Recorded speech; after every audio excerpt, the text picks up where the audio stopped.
Bienvenue pour ce nouvel épisode du podcast donc hebdomadaire des dialogues photographiques du Photo Collective. On va tout de suite passer au dialogue super intéressant avec Pierre Morlaix qui va nous parler un petit peu de son rapport à la photographie. Et ensuite, dans environ 15 minutes, donc à la fin de ce dialogue, on reviendra un petit peu sur le Festival des rencontres photographiques de Arles, de cette première semaine qui a eu lieu la semaine passée. Et 2-3 petites informations aussi sur l'appel à talent du FOAM, dont je parle depuis quelques semaines, et du projet podcast de photographie. Mais tout de suite, le dialogue. J'ai le grand plaisir de recevoir Pierre Morlaix pour ce petit dialogue photographique. Bonjour. Donc j'ai découvert ton travail sur Internet. J'étais un petit peu plus que s'accrocher sur tes œuvres. Et voilà, donc là, je pars directement sur la question de ce podcast. Pour toi, qu'est-ce qui t'a mené à la photographie ou qu'est-ce qui fait qu'elle est venue à toi? Alors, très simplement, une rupture amoureuse.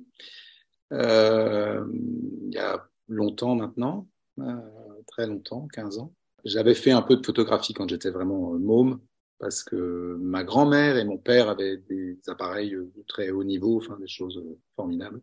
Ma grand-mère avait en particulier un Rolleiflex avec des optiques Schneider, enfin un truc incroyable. Et j'ai fait quelques photos quand j'étais gamin. Elle avait aussi un Polaroid que je n'ai jamais retrouvé. Je ne sais pas où il est. Jamais retrouvé. Voilà. Et mon père avait pas mal d'appareils particuliers avec des optiques ZESS, enfin des choses formidables. Et un jour, il faisait d'ailleurs ses développements lui-même. Et un jour, ma mère en a eu marre que la salle de bain ne puisse pas prendre un bain pendant plus de 3 jours. Donc, il a fini par faire autre chose. Et j'ai totalement abandonné quand j'avais 18 ans, quand je suis parti en fait de chez mes parents pour faire mes études de musicien, en l'occurrence. Et je n'ai rien fait pendant des années. D'abord parce que j'étais très pris, j'avais beaucoup d'activités, et aussi parce que voilà, j'en éprouvais même pas vraiment le besoin. Je regardais, je m'intéressais à des photos, mais pas plus que ça. Comme je me faisais tirer le portrait dans le cadre de mes activités de musicien de temps en temps. Quand on avait des séances, évidemment, je m'intéressais, j'essayais de voir ce que les photographes faisaient, mais pas plus que ça. Et donc, quand il y a eu cette rupture, je me suis retrouvé un peu tout seul, on va dire, pour plein de raisons, et je me suis un jour retrouvé devant mon ordinateur réellement à me dire, mais qu'est-ce que tu fais à part regarder des montres en fait sur Internet et écouter des concerts, faut peut-être que tu trouves autre chose. Et en fait, je me suis mis à la photographie très sérieusement.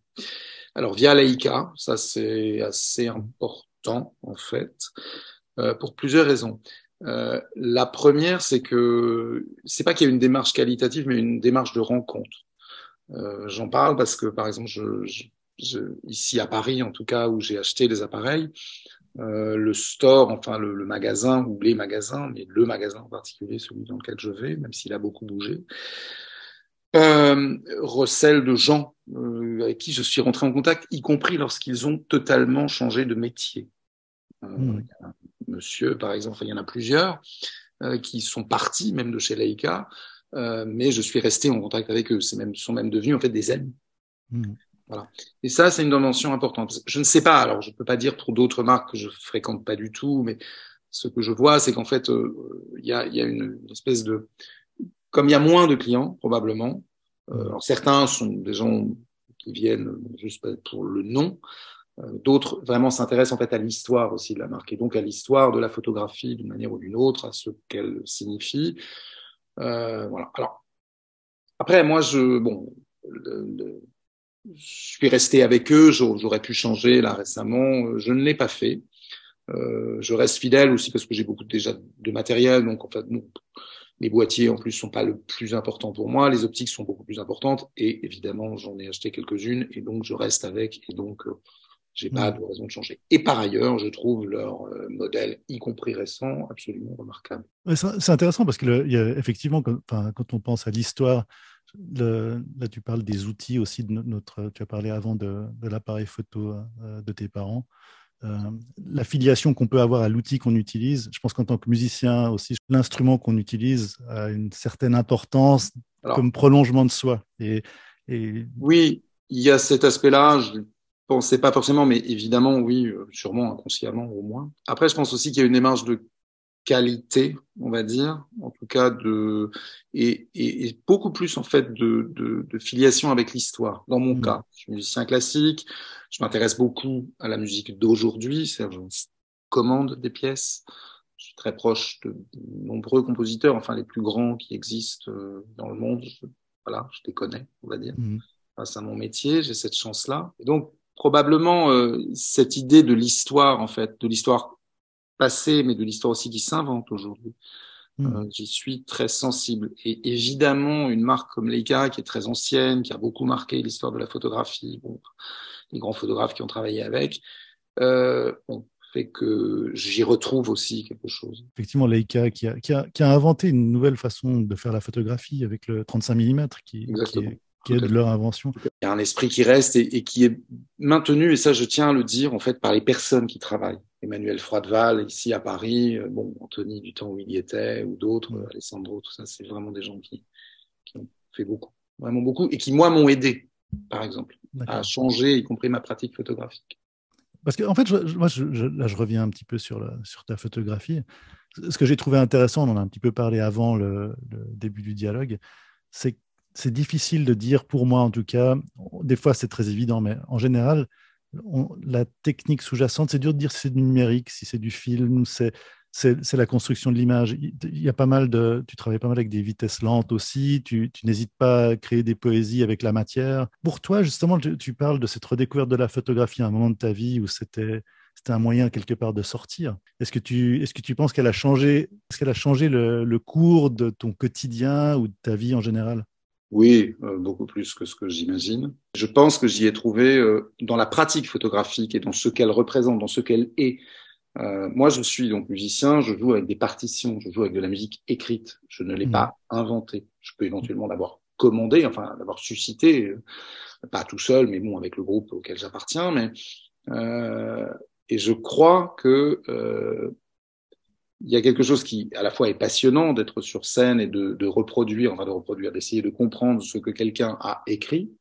Évidemment, ça c'est très intéressant, mais partir de la page blanche, comme on dit, ou en tout cas soi-même créer l'œuvre, est évidemment beaucoup plus intéressant, en fait, pour moi en tout cas. Et évidemment, la pratique photographique le permet. C'est étonnant cette relation aussi, j'ai l'impression, avec la musique, l'image et la musique. J'ai l'impression que les musiciens ont une certaine sensibilité à l'instant, quelque chose qui n'est pas forcément présent dans la photo parce qu'on fige l'instant, alors que dans la musique, on essaie de créer un flux, on essaie de créer une vibration, une sorte de continuité. Est-ce que tu penses que cet antagonisme théorique... c'est vraiment une question étonnante. C'est freudien là.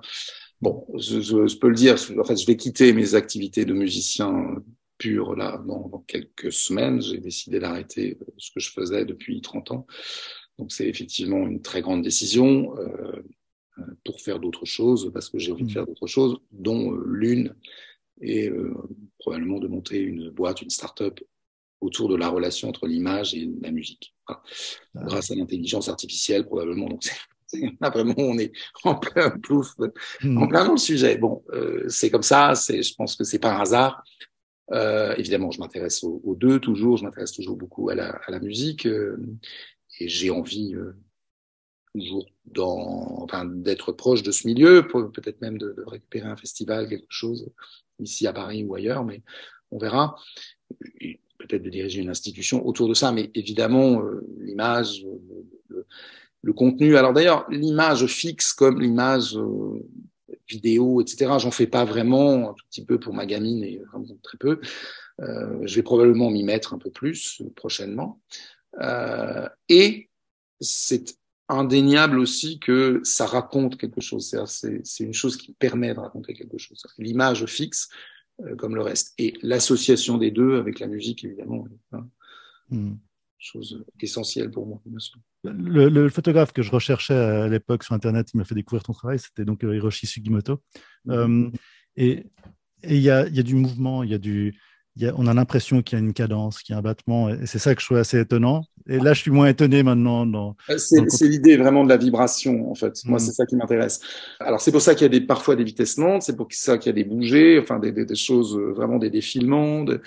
et c'est peut-être pas d'ailleurs un hasard si je l'ai fait dans un endroit qui était plutôt calme, même si parfois très agité devant moi parce que c'était face à la mer et que parfois elle était très agitée, que c'était après l'orage, juste avant ou pendant même, seul la nuit, enfin, la frontière de la nuit, on va dire. Tu utilises pas mal de Summicron, donc ça c'est des Voilà. dénominations Je Leica suis pour ceux qui ne connaissent un pas. amoureux éperdu Ouais.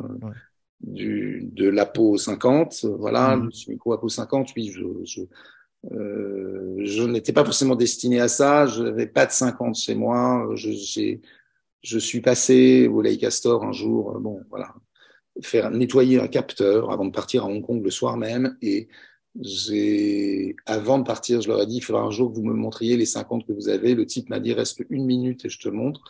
Et je suis reparti un quart d'heure Avec celui-là. après avec un Ouais. Apo 50. Voilà. Ouais. Et pour ceux qui ne savent pas, c'est quand même une optique qui est extrêmement précise, mais qui a une certaine douceur aussi de Alors, la oui, résolution. voilà, elle est très, elle a une réputation qui est en fait fausse.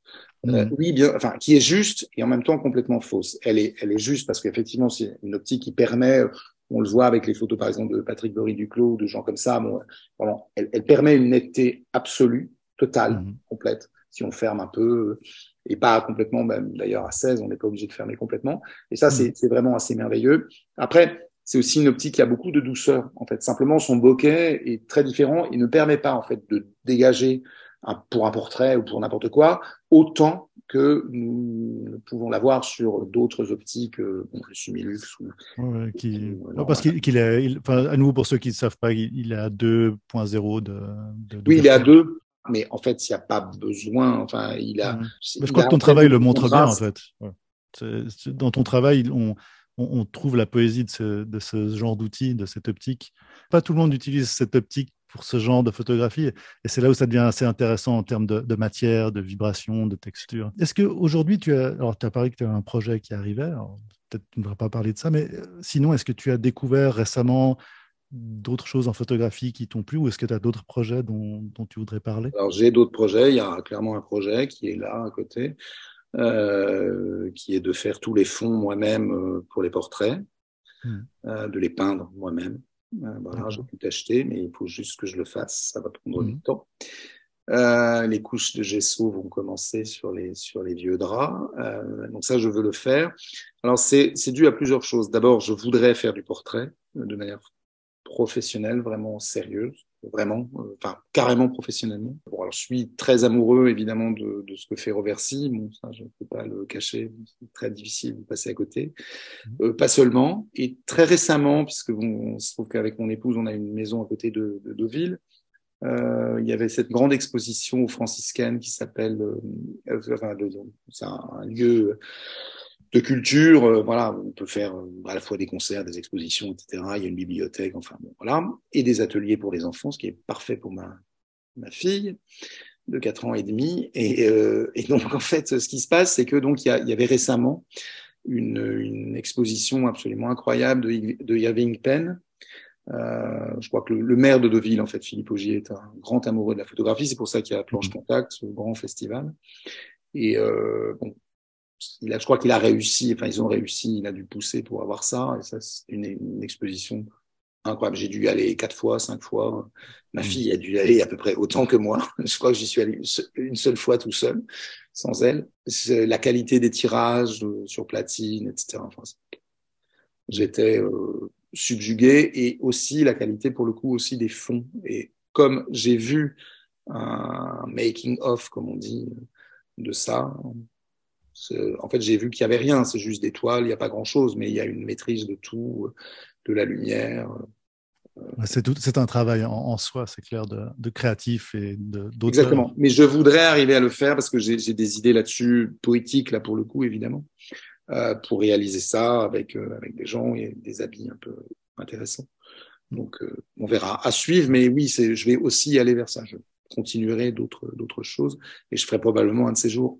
Il y a déjà un livre, en fait, qui vient de sortir sur des bords de mer, mais c'est un livre étonnant. En fait, c'est un ami pianiste espagnol, Juan Carlos Garvallo, qui a écrit des poèmes, qui fait de la poésie à côté, et il a simplement, en fait, voulu choisir des photos de moi, 25 photos. Donc, il les a choisies lui-même.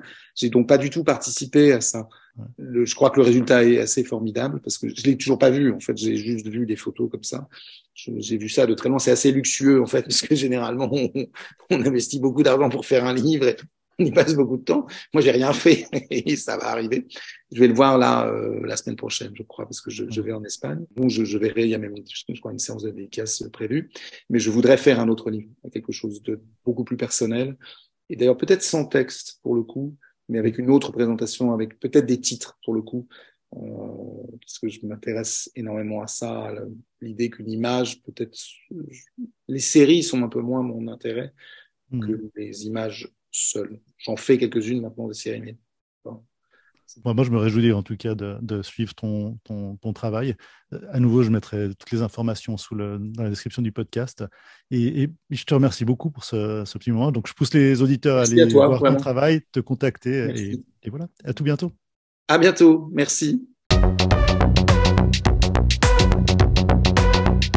Donc la semaine passée, ce fut la première semaine du festival des rencontres photographiques de Arles. Donc Arles, qui est la capitale de la Camargue, chaque année il y a cet énorme festival. C'est soit le plus grand, en tout cas un des plus grands festivals de photographie au monde, qui est essentiellement francophone. On retrouve évidemment beaucoup de choses en anglais aussi. Et qui a lieu du 3 juillet au 24 septembre. La première semaine a quelque chose d'assez particulier, c'est que c'est censé être la semaine professionnelle. Donc il y a énormément de tables rondes, de présentations, de projections, des soirées aussi, mais plus sérieusement des visites avec les photographes, des expositions, des lectures de portfolio, des workshops, des ateliers, beaucoup de choses qui ont lieu cette première semaine. Donc c'est extrêmement intense. Arles qui, pour cette année, comme chaque année, il y a une thématique, et là c'était un état de conscience, la thématique, donc avec un certain lien avec l'état actuel du monde, que ce soit au niveau écologique ou socio-économique. Pas mal de travaux photographiques justement que l'on trouve dans les vraiment très nombreux espaces d'exposition officielle. Mais aussi il y a beaucoup c'est le œuf aussi de Arles qui est très intéressant. Donc, une semaine, c'est limite pour voir toutes ces expositions. Donc je parle on et off, donc le festival officiel et les autres événements. Parce qu'on y retrouve un peu tout le monde. C'est vraiment la semaine où on retrouve, si vous voulez retrouver les professionnels de la photo, que ce soit les éditeurs, que ce soit les artistes eux-mêmes ou aussi les fabricants. On a une représentation de pas mal de fabricants aussi, où on peut tester, on peut prendre en main les appareils. C'est vraiment la semaine. Donc récemment, c'est clair que alors là, il y a pas mal de discussions ça faisait un peu la table des bistrots. C'est le prix en fait de l'hébergement pour cette première semaine est devenu assez exorbitant, donc c'est assez compliqué. C'est même très difficile, ne serait-ce qu'en vacances. C'est dur de trouver en fait des espaces pour y séjourner pendant cette première semaine. Il y a vraiment une boboification de la ville et du festival en tant que tel ces dernières années. Mais indépendamment de ça, c'est vraiment une super semaine. Alors, il faut avouer que depuis il y a la fondation Luma en fait qui est arrivée de façon assez massive avec une nouvelle construction qui est cette tour de Frank Gehry, qui est un énorme immeuble, on va l'appeler comme ça, c'est une tour qui dépasse toutes les autres constructions autour et qui domine la région. Alors, soit on aime, soit on n'aime pas. Pour l'instant, j'ai l'impression qu'il y a plus de gens qui n'aiment pas. C'est un petit peu, ça se veut un petit peu grandiose. C'est peut-être un peu trop démonstratif en termes d'image. C'est assez luxueux. Après, moi personnellement, je suis pas super fan de l'espace. Je trouve que ce n'est pas très sensuel. J'aime beaucoup Gehry en général. Par exemple, Bilbao, j'aime beaucoup cette construction. Là, la tour, je trouve qu'elle manque cruellement de sensualité et d'intégration dans le lieu. Et elle a quand même une certaine propension à déformer un petit peu la communauté, cette ville de Arles qui n'est pas si grande que ça. Donc, intéressant si vous êtes déjà allé. Vous pouvez n'hésiter pas à poster vos commentaires et à m'envoyer vos réactions. Mais ça reste clairement, cette ville et ce festival, ça reste clairement un moment et un lieu hautement recommandé. Aussi en dehors, alors il y aura beaucoup moins d'événements en dehors du festival, en dehors de la première semaine du festival, mais les expositions principales sont quand même absolument grandioses. Alors, enfin, je ne vais pas rentrer dans le détail, ça on les trouve sur le site web. Quelques expositions qui sont assez exceptionnelles. Je pense notamment à celle de Wim Wenders avec ses Polaroids, principalement tirées des tournages de l'un de ses films. Euh, superbe muséographie, vraiment un très très beau travail dans ce cas. Mais par contre, il y a alors dans mon expérience, là, cette fois-ci, deux expositions que j'ai trouvées un petit peu grandiloquentes dans leur conception et qui m'ont quelque part déçu. Alors, il y en a une avec il y a une collection de Saul Leiter assez intéressante présentée donc au festival. Et je trouvais quand même que, alors on y retrouve évidemment certaines de ces photos vraiment très connues en vrai. Alors c'est toujours autre chose de voir le travail en vrai, imprimé en vrai, tiré en vrai. Donc on a quelques-unes de ces photos urbaines en couleur que la plupart d'entre nous ont déjà vues en ligne. Donc les voir en vrai, c'est superbe. Je trouvais peut-être que l'intégration de ces portraits de ces maîtresses à une certaine époque, ces portraits cachés en fait, n'était pas forcément nécessaire. Enfin, pour moi, ça a un peu cassé la valeur de l'exposition en tant que telle. Alors, peut-être que d'autres auront un avis différent. Mais je trouve que ces portraits sont pas si intéressants que ça, hein. Surtout ces portraits en noir et blanc. Et hormis le fait que la plupart sont un certain degré de nudité, alors s'il a de très belles maîtresses, mais je trouvais pas très intéressant en fait. Et c'était un petit peu décevant d'avoir ça. Je trouve que ça diminue en fait l'impression qu'on pourrait avoir dans une exposition de ce calibre. Ensuite, deuxième exposition qui m'a limite un petit peu choqué, alors choqué c'est peut-être un grand mot, c'est l'exposition à la Fondation Lumen de Diane Arbus alors, qui s'appelle Constellation. Alors là, il y a vraiment une pléthore de photos. On a un nombre absolument hallucinant de tirages de Diane Arbus, dont une grande majorité, je dois dire, me semble extrêmement connue et qu'ils sont extrêmement... J'aime beaucoup le travail et je pense que nombre d'entre vous aussi, de Diane Arbus, vraiment une de ces photographes fondamentales, à mon avis, dans l'histoire de la photographie. Mais là, la muséographie, en fait, il y a un concept il y a un désir que le visiteur se fasse son propre cheminement entre les photos. Et en fait, les photos, déjà, il y en a une pléthore, il y en a vraiment une quantité absolument incroyable.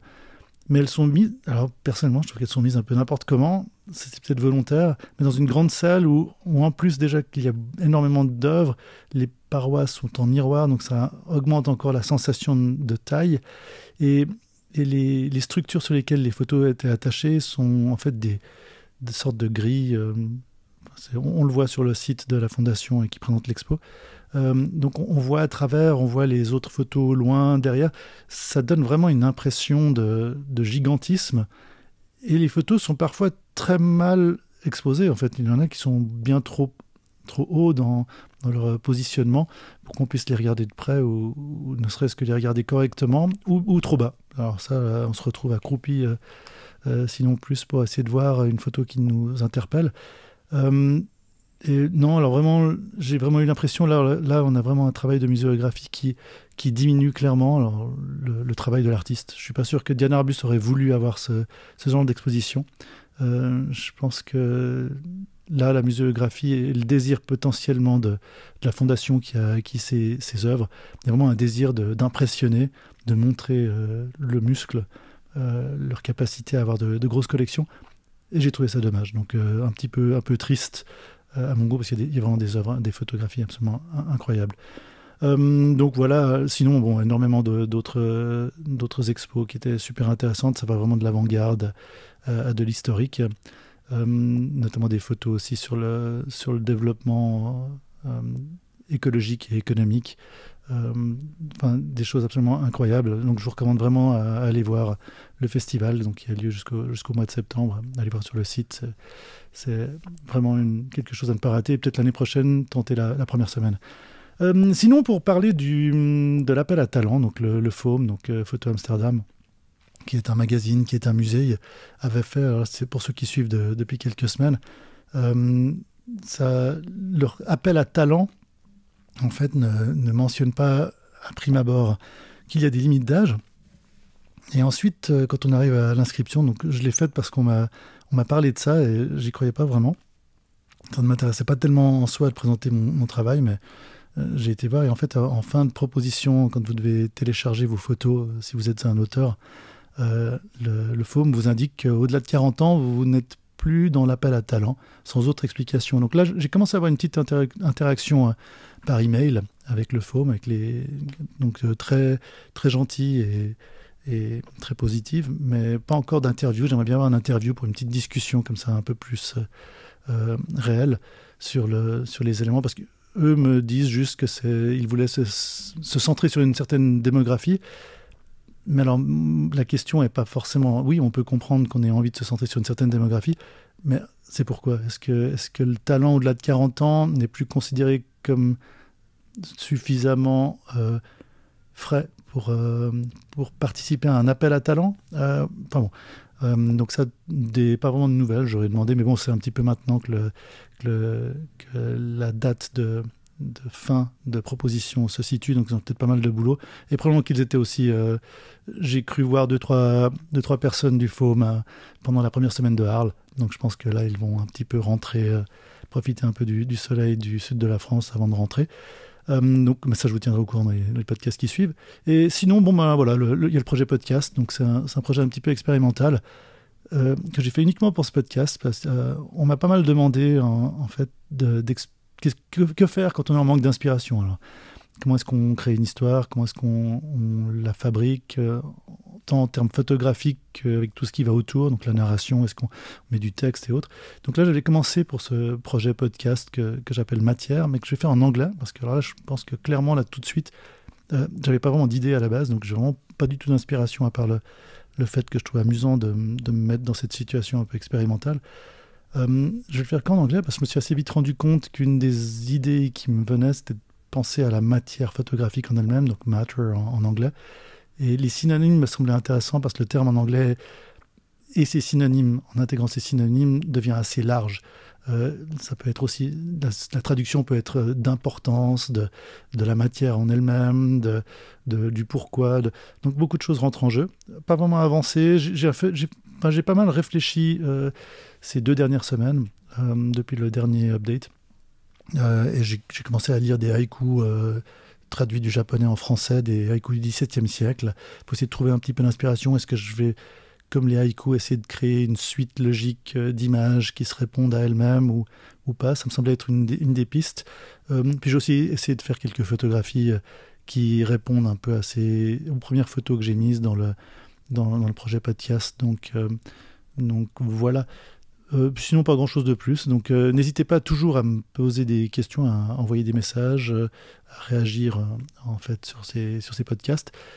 Et puis voilà, à la semaine prochaine.